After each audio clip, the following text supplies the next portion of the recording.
Okay guys, so this is St. Bethan, and we're putting 6 litres or thereabouts over the top of St. Bethan. Oh my god, just look at it coming to life. Absolutely stunning. And young Alex now is just going to go through and pat it down before it runs off the edge, aren't you, sweetheart?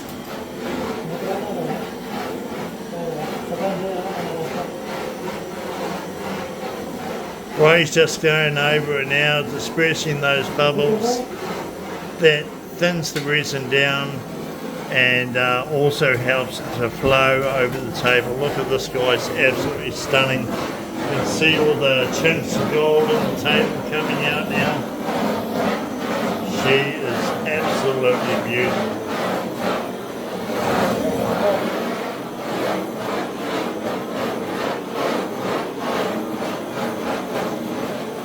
I think you should do at least another 3. What do you think, bud? Yeah, I like this. Or you're going to mix up another 6. Another 6 and use the rest. And pour the balance on the legs. Yeah, might as well do that. I think it might actually, you might actually use most of the 6 on this. So that'll bring us up to 12. Hey. What? Oh yeah, it's all good. That made me nervous. Make you nervous. Yeah. This is a big job. It is a huge one. Make sure you rub down the sides here, Alex. Nice rub down the sides, mate. Just like when you're massaging your girlfriend. Or your wife.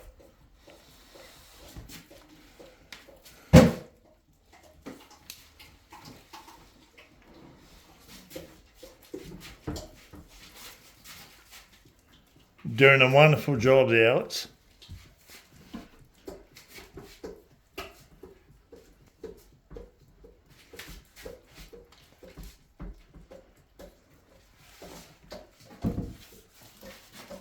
Sure, there's lots of bubbles on this at the moment, guys, but once Ray gets the next coat on, we're going to pour it.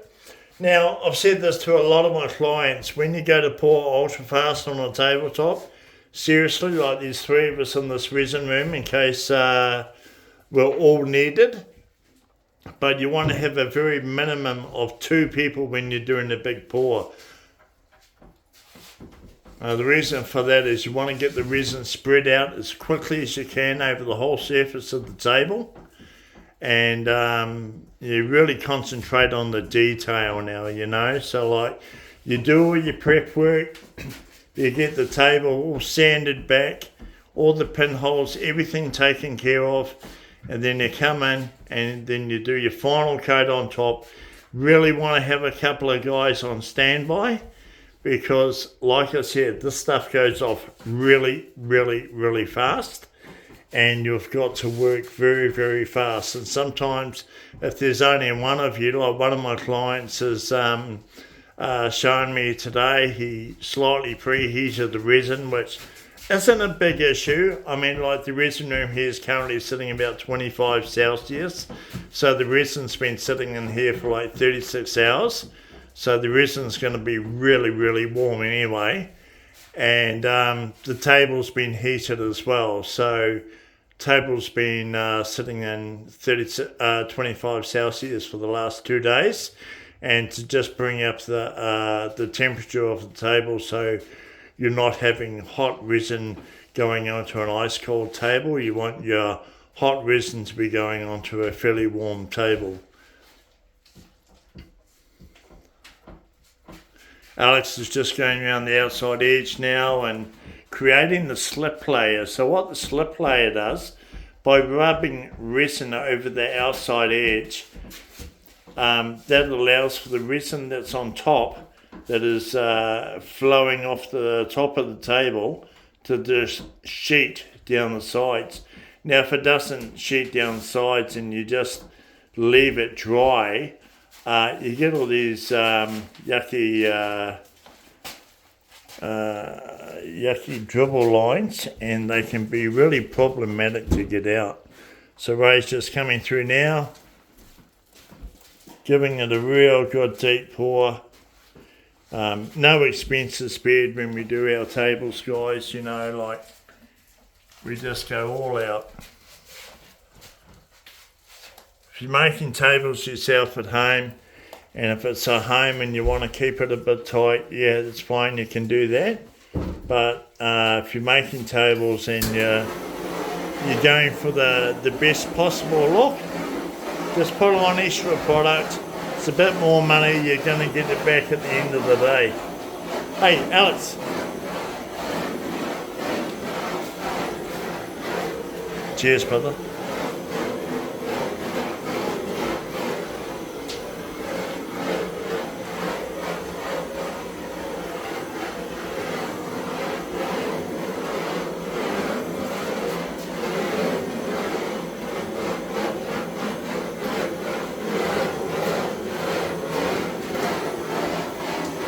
Ray's just going over, popping all the bubbles and just heating the resin up a bit more, get it to flow across the table.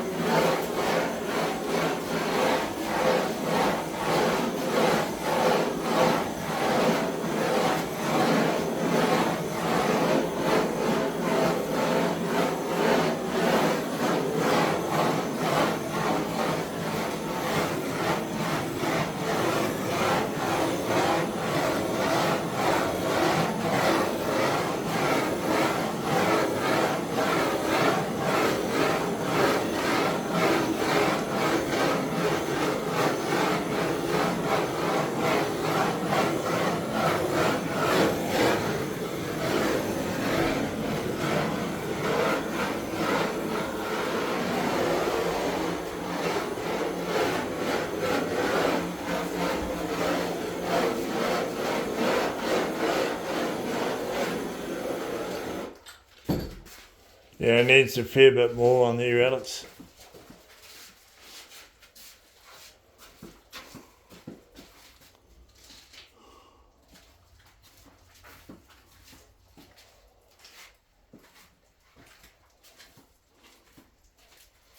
Yeah, pour some more on there, Alex, in that corner.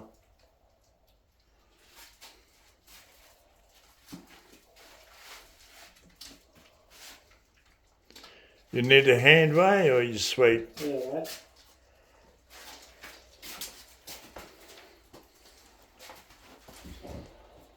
So Ray's just going over now and just pouring some more on where it looks like a little bit shallow, a little bit hollow. And when you do your pour, sometimes you find that you have some little hollows here and there.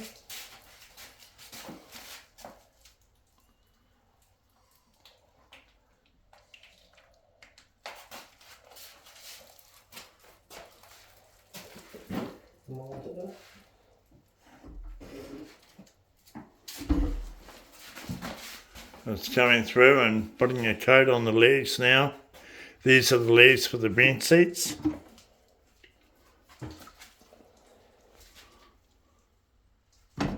And I'm thinking it's going to take a few more coats on the legs to get the legs right. But the main objective today is get the table perfect. And yeah, happy days.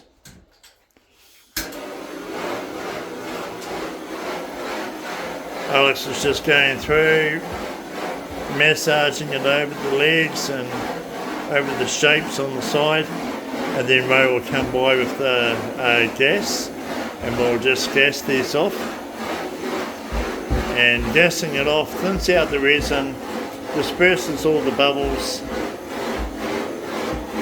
and these pieces will come up absolutely stunning, as you can see. Is the case with the table here.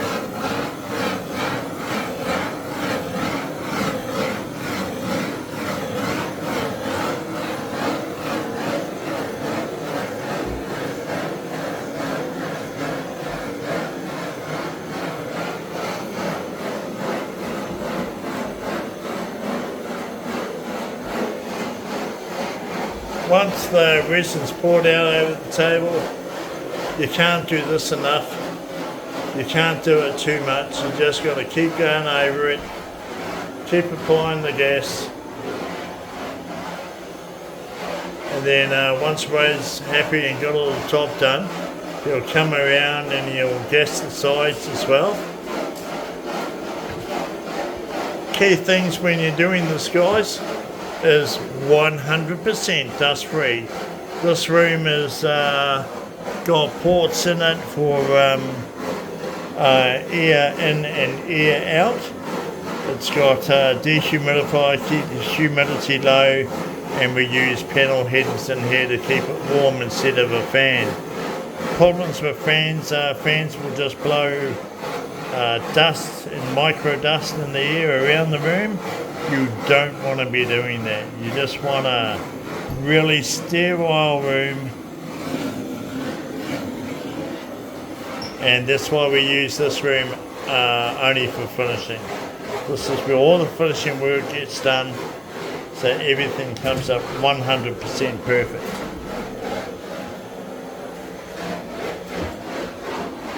Ray's just going around doing the outside edge now.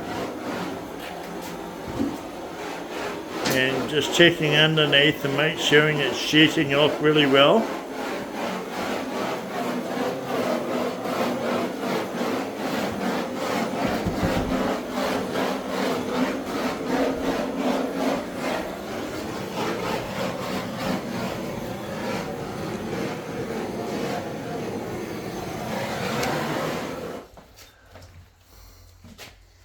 It's looking really stunning, Ray.